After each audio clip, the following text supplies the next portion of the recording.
como terceiro critério para a elaboração de cardápios, nós temos os hábitos alimentares. Ou seja, temos que considerar a variedade desses hábitos alimentares de acordo com o público que vai se alimentar.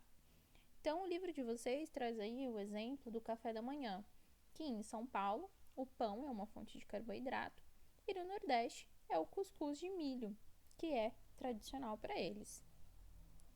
Qual é o nosso objetivo? Elaborar cardápios que atendam os hábitos alimentares de diferentes regiões. O Brasil ele é muito diversificado na sua cultura, nos seus povos. Como a gente vai fazer isso? Simples. Quando a gente não conhece, o que nós temos que averiguar? O local onde essa UAN está instalada, a origem desse paciente, desse indivíduo, e se nós não conhecemos o hábito alimentar deles, nós temos que estudar. Então, vamos sentar, pesquisar, descobrir o que eles têm o costume e então balancear dentro do que é adequado nutricionalmente. Beleza? E por último, e não menos importante, nós temos o quarto critério, variedade e harmonia, que eu já falei um pouquinho. Então, vai considerar sabor, consistência, temperatura, cor, equipamento a ser utilizado no preparo. Por exemplo, eu tenho lá uma cenourinha. Eu posso fazer purê de cenoura, eu posso fazer ela ralada, eu posso fazer ela cozida em cubinhos, cozida em rodelinha, cozida em tirinhas. Eu posso fazer ela refogada, eu posso fazer ralada com maionese. O que vai depender? Vai depender muito dos equipamentos que eu tenho para que faça esse corte. Ah, eu não tenho equipamento nenhum, é tudo manual. Beleza, você tem mão de obra para fazer? Depois que você ver a variedade dos alimentos a serem servidos, você vai pensar o quê? Na harmonia. Combinação dessas variedades, das cores, texturas e sabores, considerando os aspectos estéticos e arte. Primeiro nós comemos com os olhos e depois de fato nos alimentamos. Então também precisamos deixar essas refeições atrativas aos olhos do cliente. Por quê? Se for um self-service, quanto mais atraente fica aos olhos, mais mais aquele cliente vai se servir, aumentando então o peso da balança e trazendo mais lucro para a empresa. E aí temos o estudo da população, a quem se destina essa alimentação, que é o ponto de partida para sua elaboração.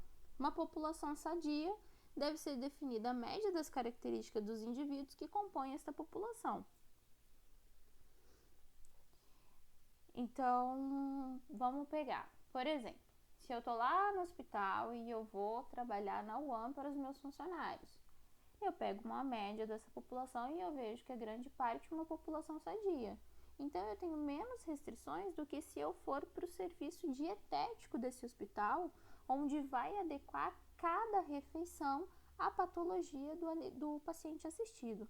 Ficou claro isso? E depois a gente tem o levantamento de dados que são de suma importância.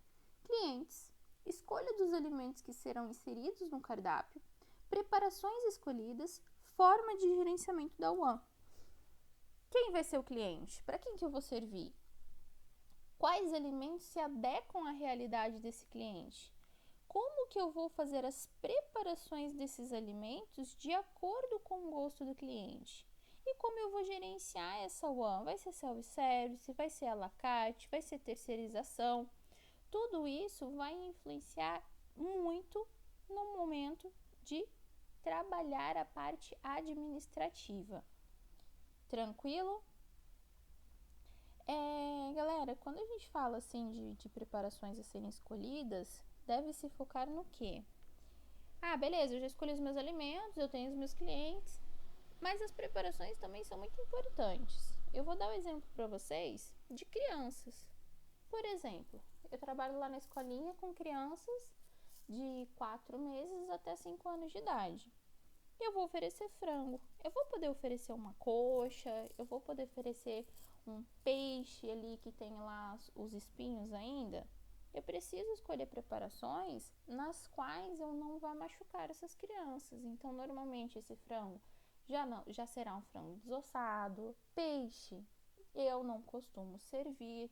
Em casa você fala de outro jeito, mas quando você trabalha com o público, você tem que ver que preparação se encaixa no público oferecido, tá? No público atendido. Exemplificando, essa nota aí tá no livro de vocês. Se uma nutricionista trabalha em uma UAN, localizada em uma escola de ensino fundamental, ela deve conhecer as características médias dos estudantes dessa escola, como idade, sexo, peso e altura médios. Essas características já seriam de grande valia para estabelecer os parâmetros nutricionais para a elaboração do cardápio.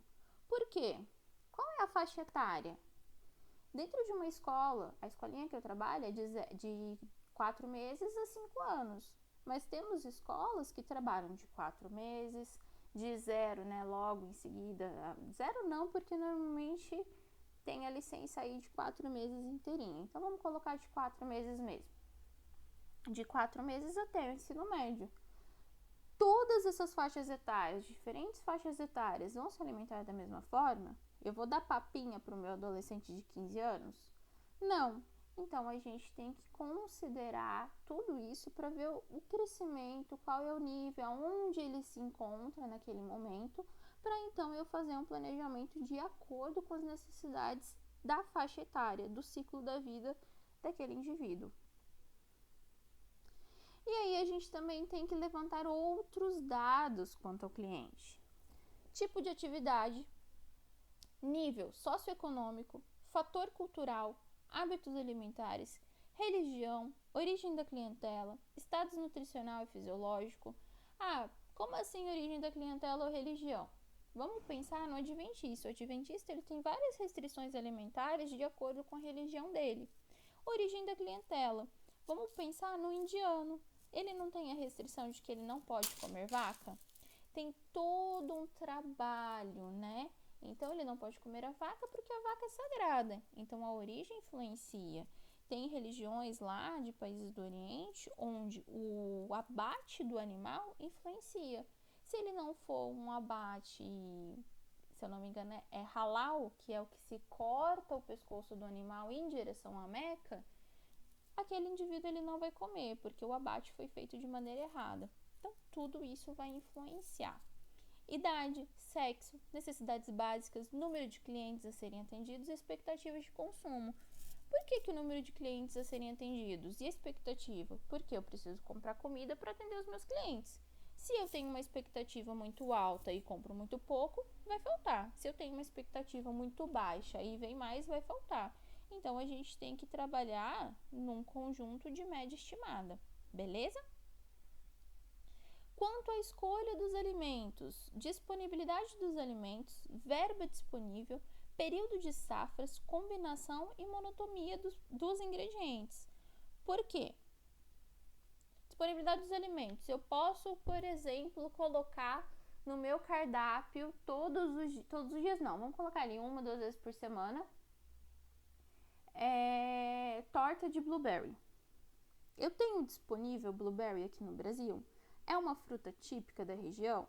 Será que a minha verba disponível não vai ficar um pouco mais apertada se eu pegar uma fruta que não é da minha região? Será que eu tenho período de safra de blueberry aqui? São frutas caras, mas você vai atender um restaurante lá no centro da cidade que trabalha com PF. Qual que vai ser o seu benefício ou qual vai ser o seu prejuízo, certo? Eu tenho verba para comprar isso? Período de safra, o que facilita a minha vida? Alimentos de safra são mais em conta. Então, se eu adquiro alimentos de safra em período de safra, eu tenho uma redução de custos e um ganho maior no lucro da empresa, ok? Mercado fornecedor e balanceamento de nutrientes.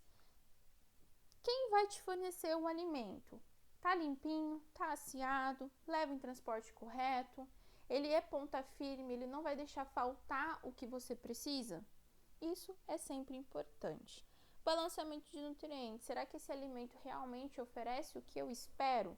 Será que eu não preciso combinar ele com outro alimento para então eu ter a oferta do nutriente necessário? Isso é o balanceamento, ok? Quanto às preparações, disponibilidade de mão de obra, turno e habilidades, equipamentos, utensílios, área física, número de refeições, horário de distribuição das refeições, estação do ano, textura, cor, sabor, forma, consistência, temperatura, nível de saciedade e técnica de preparo. Vamos começar lá na disponibilidade de mão de obra.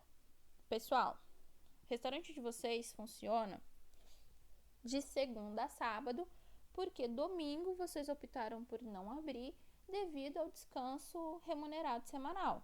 Isso foi uma escolha do restaurante, é uma política deles, não teve escala de folga e preferiram colocar todo mundo de folga no domingo. Aí vai lá na segunda-feira, certo? O último dia que seus funcionários trabalharam foi no sábado. E na segunda eles voltam pro turno deles para trabalhar. Você vai oferecer bife acebolado, filé de frango à parmegiana, filé de merluza assada e, sei lá, vamos pegar mais algum aí. Vamos pegar cubos de pernil ao molho barbecue e como sobremesa eu vou pôr gelatina de morango. Enfim, o que vocês pensam disso? Visualizem. Primeiro, são preparações muito similares, né, em relação a cortes. Se eu tenho um filé de bife, um filé de frango, um filé de porco, um filé de peixe, eu posso pegar qualquer filé que vai ser uma textura muito semelhante ao ver do cliente, ok? Começamos por aí que fizemos uma combinação errada. Além disso, eu não parei os meus funcionários no domingo. Eles terão tempo para oferecer uma refeição. O restaurante abre às 10h30, 11 horas. Eles vão ter tempo para filetar tudo isso de carne? E outra, a gelatina que eu vou fazer 6, 7 horas da manhã vai ficar pronta até o almoço das 11 horas? Então, isso é a disponibilidade de mão de obra, equipamento, utensílio, área física. Eu tenho equipamento para guardar essa gelatina? Será que não seria mais inteligente eu fazer um pré-preparo dessa refeição um dia antes? Com certeza, mas no domingo o meu restaurante fecha. Eu não posso programar essa refeição para o sábado, porque na sexta eu tenho a mão de obra para o pré-preparo desse alimento. É muito mais interessante, porque eu tenho que considerar que esse alimento vai ficar pronto para o horário da distribuição e em quantidade suficiente para as pessoas a serem atendidas. Equipamentos e utensílios. Não adianta eu querer fazer um suco de polpa se eu não tenho liquidificador. Não adianta eu querer fazer um cação assado se eu não tenho forno. E não adianta fazer nada disso se eu não tenho espaço físico para preparar. Então eu tenho que considerar tudo isso. É mais fácil eu adequar o meu cardápio aos meus equipamentos no momento da abertura, né, desse restaurante, do que adequar os equipamentos ao cardápio. Então eu tenho lá meus equipamentos, eu adequo o cardápio, vejo o recurso disponível, posso adquirir tal equipamento, posso adquirir tal. E ali eu modifico novamente, se adequando ao que eu tenho para produção, beleza? Estação do ano, textura, cor, sabor, forma, tudo isso a gente já falou, que vai influenciar nas preparações e no comer, no se alimentar com os olhos do meu cliente, levando mais venda e lucro para a fábrica. E a gente também tem quanto à escolha dos alimentos, planejamento antecipado, custos e metas a serem atingidos. Lembra aquela questão? Olha, eu vou estocar por semana, por quinzena, por mês, e eu tenho um planejamento antecipado. Eu sei que tal dia do mês eu vou comprar pernil, então mais próximo ou no dia da encomenda eu vou lá e peço a quantidade de pernil necessária para a preparação e oferta desse alimento. Inventário físico da despensa, sazonalidade versus necessidade, revisão periódica dos cardápios planejados, criação e teste de novas preparações, tipos e avaliação de fornecedores, receituário padrão e treinamento de mão de obra.